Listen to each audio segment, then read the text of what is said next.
Gus Baha dengan keilmuan dan kelembutannya pernah mengingatkan, jangan sekali-kali meremehkan mazhab dan sanad, karena dalam Islam, untuk menjaga kemurnian ilmu, ilmu itu harus turun-temurun, bersanad dan teruji. Orang yang menganggap mazhab tidak penting, atau mengira bisa langsung paham agama hanya dari teks terjemahan, itu sama saja seperti merasa bisa mengoperasi tubuh hanya dengan baca buku kedokteran. Bahaya. Islam itu tidak liar, tapi tertib, dan mazhab serta sanad adalah pagar agar kita tidak tersesat dalam kesombongan berpikir. Mohon ngajari lek-lek mawon mboten usah koyo ya mempertahankan ahli sunnah apa jamaah biasa. Bahwa inna hadzal dina matinun fa'ughilu fihi birifqin. Agama ini sudah kokoh, sudah mantap. Kamu tidak usah berlebih. Kamu tidak usah berlebihan kampanye 1 tambah 1 2 karena sudah mantap. Mohon santai mawon. Oke, santai mawon pun akan tergolong. Terus wa yattabi'unahum fil ahkam, terus fa innahum yubadiruna ila ijabati su'alihim min ghairi isyaratin ila dzikrid dalil. Karena yang tanya orang awam ya cukup dijawab, tidak menyebut dalil. Nah sekarang yang awam pun nak dijawab kiai ada hadisnya enggak? Wah, definisi hadis ora roh tak kok. Kadang itu tanya, itu hadisnya sahih mbak? Enggak, tak tanya, hadis itu apa? Wah aneh-aneh om saya ribet ya. Sahat itu. Iya. Sahat malah dijamin. Enggak, padahal di Bukhari banyak hadis. Ya ribet.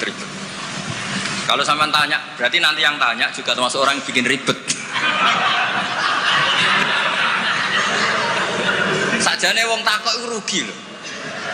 Nak takok khas wong alim kok goblok kok takok. Nak kowe bodoh kok diduduh-duduhno.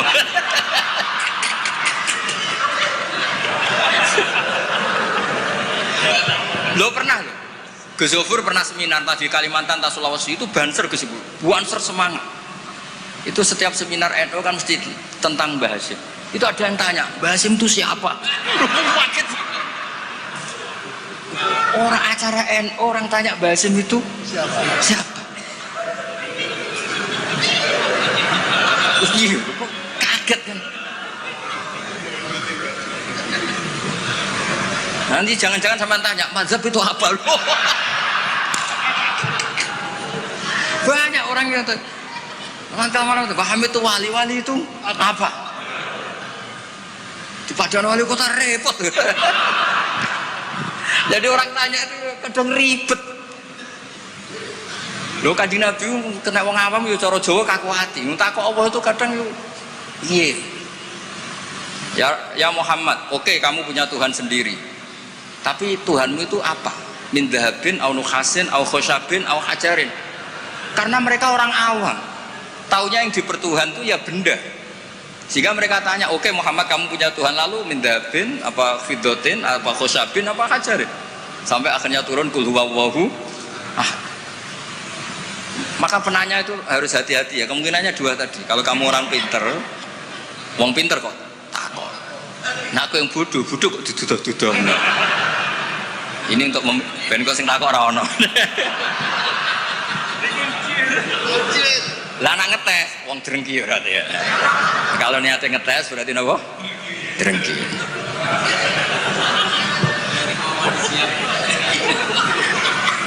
Buatan rileks mawon niki kalian Pak De kula kalian keluarga niki. Buatan enten sing santai mawon. Tapi mesti ngoten ning.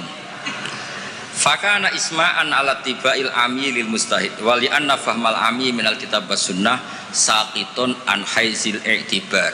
Jadi orang awam apapun memahaminya Quran itu tidak dianggap. Bukan berarti kita tidak ngeregani orang awam, tidak, memang ya nggak tahu. Ya bukan kita tidak ngeregani orang awam, ya memang tidak nopo, tidak tahu. Iya atau belum tahu. Pokoknya memang ngeri. Kalau kita dengarin ngeri. Ya misalnya apa saja lah pertanyaan orang awam itu kan tentang agama, seolah lagi tentang agama itu enggak. Ya apa? Ganggu. Apa itu pertanyaannya, apalagi kesimpulannya. Tanya saja ganggu, apalagi mau takut kayak ketok gobloke mau pernah nyimpul kan. Ya sureng gitu. Ya kayak tadi saya beri contoh, kita kembali ke Quran dan hadis. Kata kembali itu kan setelah kemana-mana. Memangnya kita pernah kemana? Mulai kita Islam ya pegangannya Quran. Terus kok kita diajak kembali, memangnya kita pernah kemana? Nah, iya. Kata kembali saja sudah masalah kan? Di mana-mana kata kembali sudah kelayaban kemana-mana. Terus diajak. Kita mulai kecil ya pegangannya Quran. Tidak pernah kemana-mana. Tidak kembali. Ya kembali kemana kan? Enggak, ini kalau model mantek ya, ini kan. Ya nggak usah kembali ya. Memang kita tidak pernah kemana-mana. Ya kan? Sederhana kan? Sudah kamu sekarang kembali apa sudah di situ? Kembali apa sudah di situ? Sudah di situ. Jadi sederhana, sebenarnya ngaji itu gampang. Illam yuwafiq afhama ulama ahlil haq al-akabir al-akhyar. Di sini disebut al-akabir al-akhyar. Ketika Mbah Hamid terkenal, Mbah Mun terkenal, Mbah Hashim terkenal, itu penting, itu rencana Allah. Supaya orang kalau terkenal itu barokahnya itu diuji oleh publik. Jadi terkenal itu tidak perlu kamu hasuti. Kalau Allah menghendaki supaya ada konsensus, karena ulama ini butuh ijma. Jadi enak anut wali yang terkenal dibanding wali versi-versinan. Paham ya? Ana wong misalnya nyuwun sewu rambutnya gondrong ning dhuwur gunung, ora tahu ketemu wong. Terus jare muridé iku sing mulang langsung Sunan Kali Joko, tongkate Kali Joko, klambine Antakusuma. Sing ngakoni mung wong loro.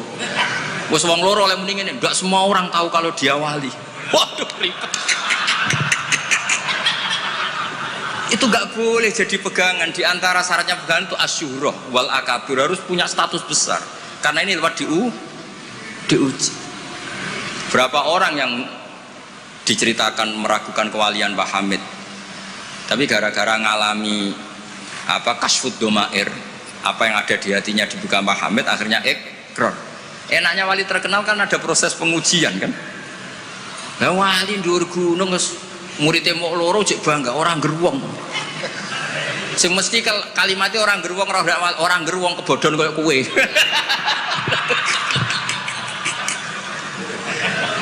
Itu kan kayak bakul jamu.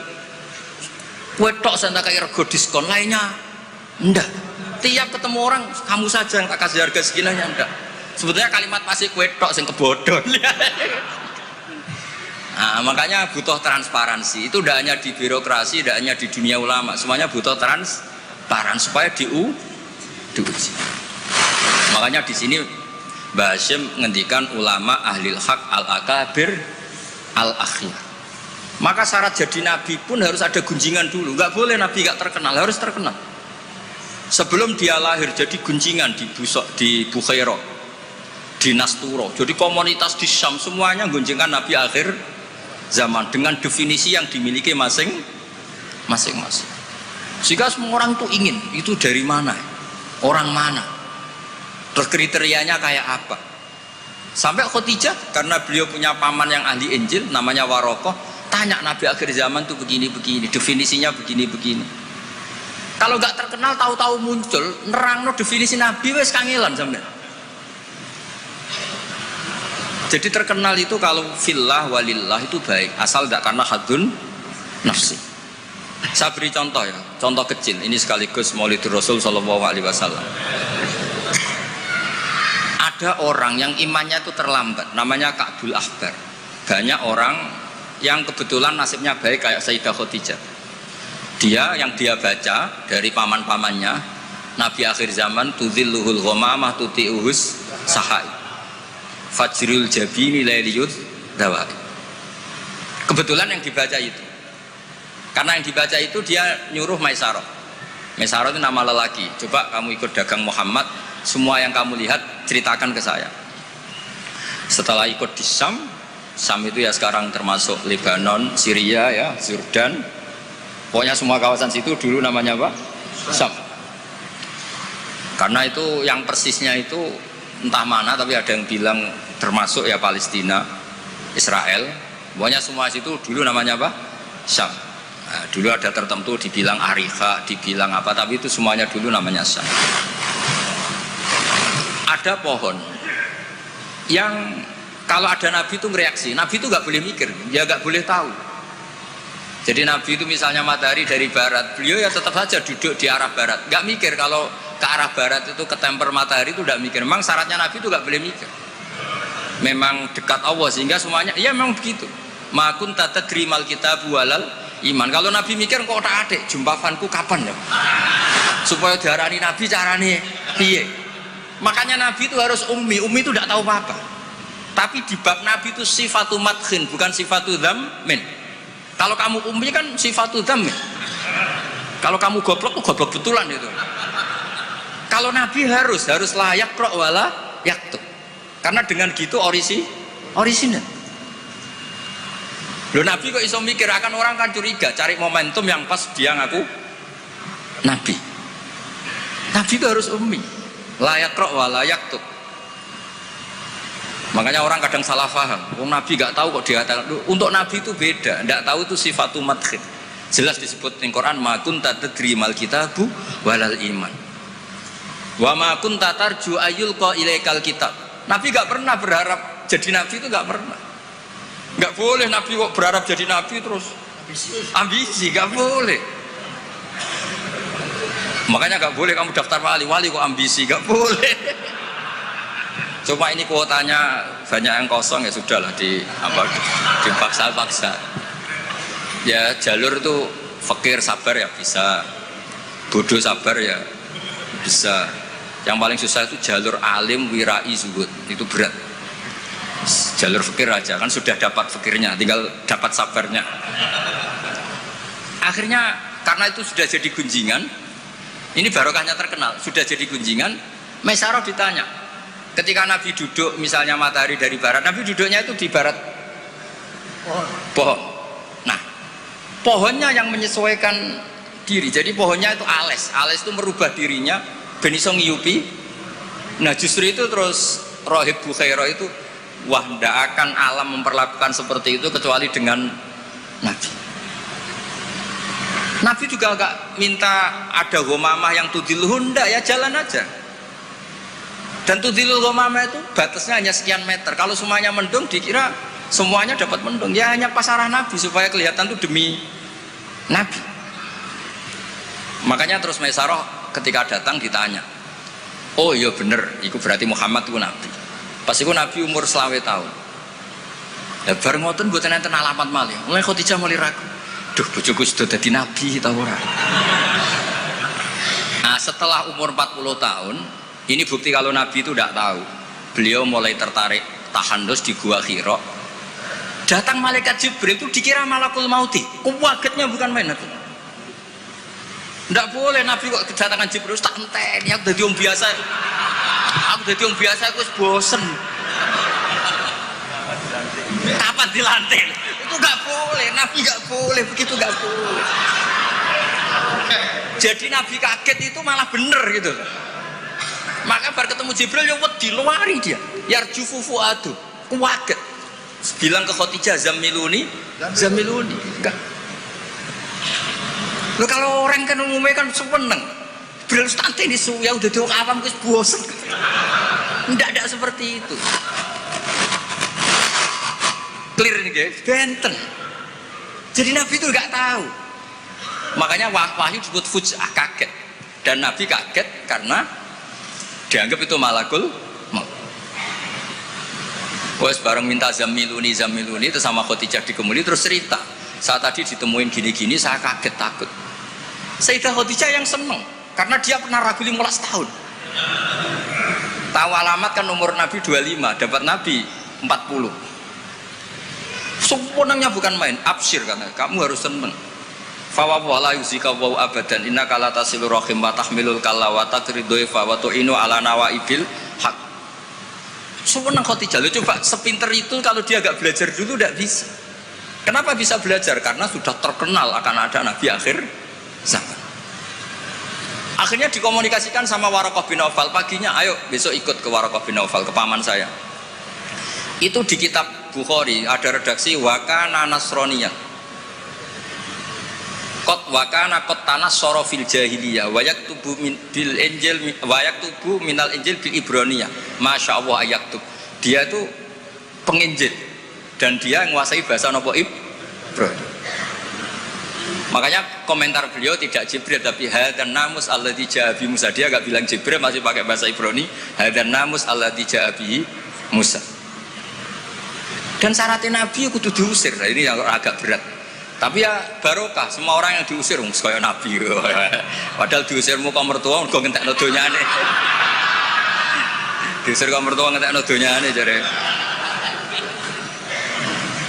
Ketika Waraqah bin Naufal itu sudah ngakui kalau Muhammad ini nabi. Niku ngendikane lucu.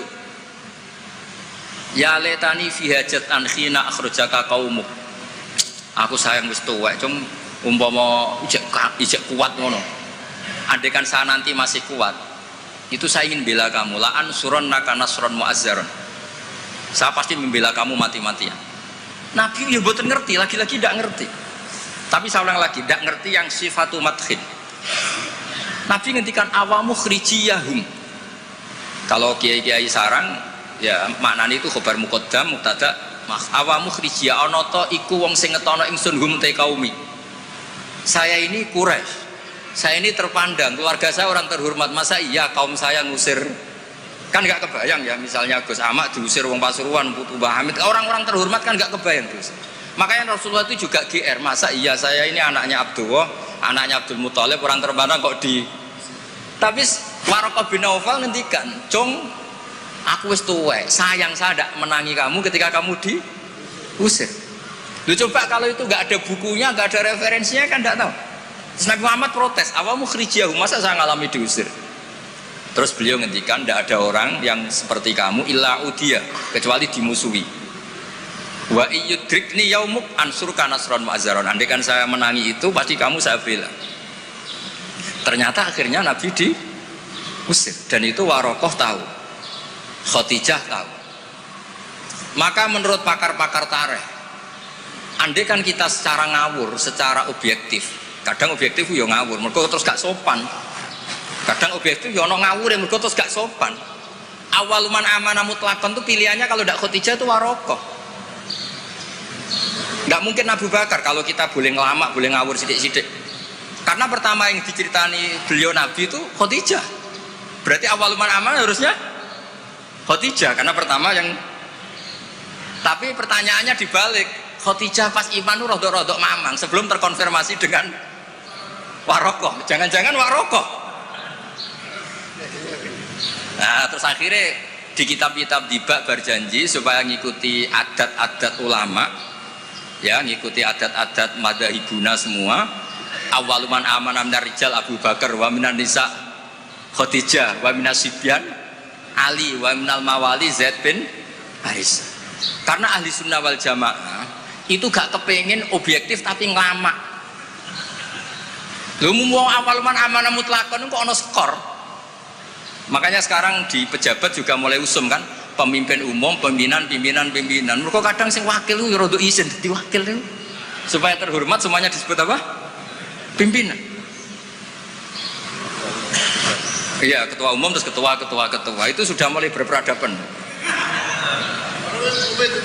Iya, ketua. Umumnya ketua. Iya. Umumnya ketua. Jadi ini cerita ya. Makanya kitab-kitab ahli sunnah wal jamaah itu nyebutnya itu awaluman amanah minar rijal Abu Bakar wa minan nisa Khadijah wa minas sibyan Ali wa minal mawali Zaid bin Harisah. Andaikan pertanyaannya agak objektif, yang mutlakon siapa? Dari sekian pemenang yang pemenang sejati siapa? Mesti debatnya tuh antara Khadijah dan Waraqah. Tapi gue niku objektif sing ora bener, susah nggak hukum adab ya rasa kecangkeman. Akhirnya tadi awaluman amanah tapi dari kelompok rijal, dari kelompok nisa. Tapi secara logika, wong pertama yang diceritani Khadijah dan ketika Nabi umur 25 nganti direwangi ngongkon Maisaroh ya karena sudah. Nah, tapi kalau itu dipakai, jangan-jangan Bukhairah malah panjang lagi kan? Jangan-jangan Nas Turo, ya mungkin. Buktinya orang Raja Habasyah ketika dia dibacakan surat Maryam oleh Ja'far bin Abi Thalib, dia langsung iman. Inna hadza wa ma nazala ala Musa lamin miskatin wahidah. Ini dengan yang dibawa Musa itu dari mata air yang sama, dari sumber yang sama. Kemudian dia juga iman. Daripada geger-geger ngono ora usah ngono, ana minar rijal, minan nisa, minas sibyan, minal mawali. Jadi ahli sunnah itu ulama yang nggak suka objektif kalau itu punya akibat ngelama. Kerepotan. Corong Jawa itu kerepotan, ribet. Misalnya orang wali terkenal terus urip ning daerah tertentu, tapi ning kono iku numpang iku lho, Karmen dhisik tanah sing dienggo tanahe Parman. Wali kok numpang kan ya ora enak. Ya cerita ngono iku ya objektif nyatane tenan awal-awale, tapi kono koyo wong drengki kan cerita gitu itu koyo. Jadi sebetulnya konstruksi nubuah itu panjang.